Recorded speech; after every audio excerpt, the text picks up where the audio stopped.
I would also like to take this opportunity to congratulate India, Mexico, Ireland, and Norway, with whom we have joined the Security Council as elected members for the period 2021-2022.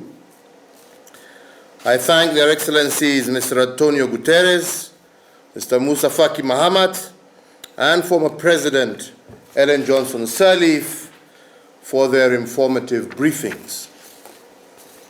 Mr. President, this high-level debate demands that we revisit the very reason the United Nations exists, how multilateralism can be made fit for purpose in maintaining peace today.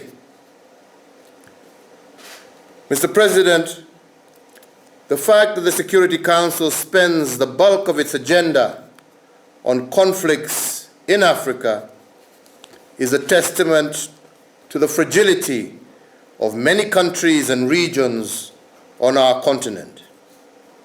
And here I wish to convey my condolences to you, President Youssoufou, and the people of Niger for the loss of so many innocent lives.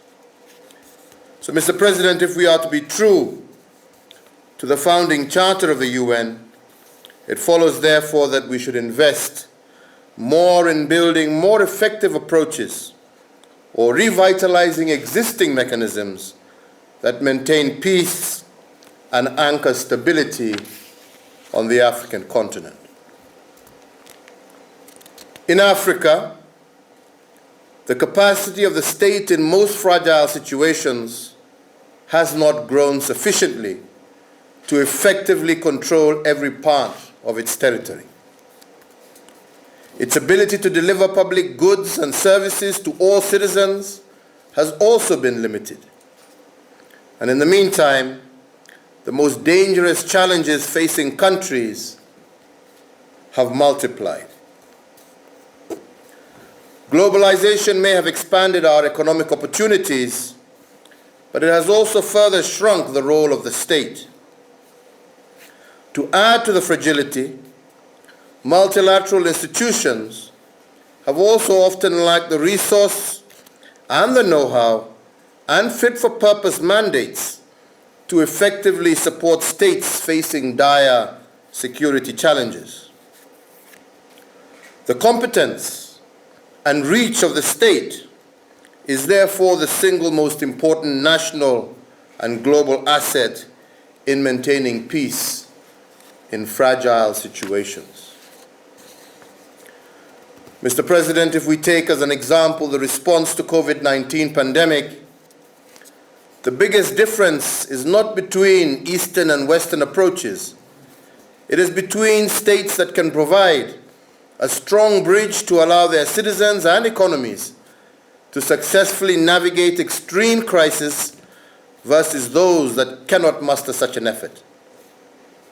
In countries affected by war or recovering from it, peace will only be maintained if they are enabled to be strong enough to win control over their territories and provide public goods and services.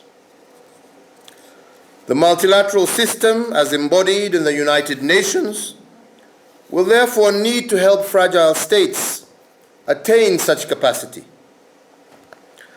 The political processes that build peace and binding resolutions by this Council should include measurable state-strengthening elements.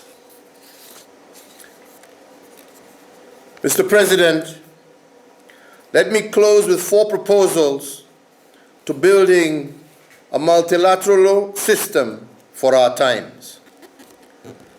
First, we must leverage on the knowledge and buy-in of stakeholders closest to the crisis.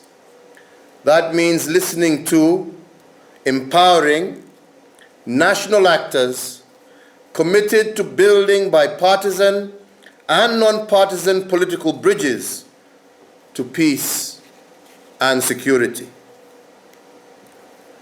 This focus should dovetail with the Security Council prioritizing closer cooperation with mechanisms such as the African Union and the regional economic communities.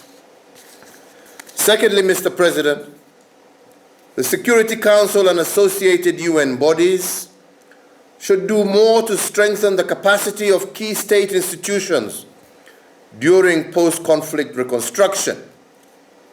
The Peace-Building Commission will play an invaluable role, which Kenya will support closely over the next 2 years. Third, we should not let the COVID-19 pandemic be a major driver of insecurity.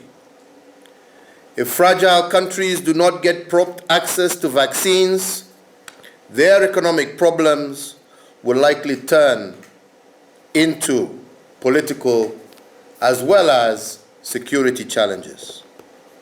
So affordable and quick access to COVID-19 vaccines should therefore be regarded as a valuable investment in peace. I want to commend you, Mr. President, for the pivotal role that Tunisia has played in the adoption of Resolution 2532, by which the Council recognized the grave and devastating impact of the COVID-19 pandemic, especially in countries in conflict or post-conflict situations. My fourth proposal, Mr. President, is that I also believe we must strengthen the role of Africa and the Global South in the multilateral system. The road to revitalizing multilateralism to effectively deliver global peace and security runs through a united Africa and an active and engaged Global South. In this regard, I applaud, through you, my brother Ralph, the election of St. Vincent and the Grenadines, and also for becoming the +1 of the Africa 3. This action allows the hundreds of millions in Africa, the Caribbean, and other parts of the world to believe that their voice in the Security Council matters. That belief will lead to greater faith in the United Nations and its decisions, and it is for this reason that I have also tasked our mission at the UN to be a strong voice for a united Africa and for the Global South, as well as the General Assembly. Once again, I thank you, Mr. President, for the invitation and thank all members for their kind attention. Thank you.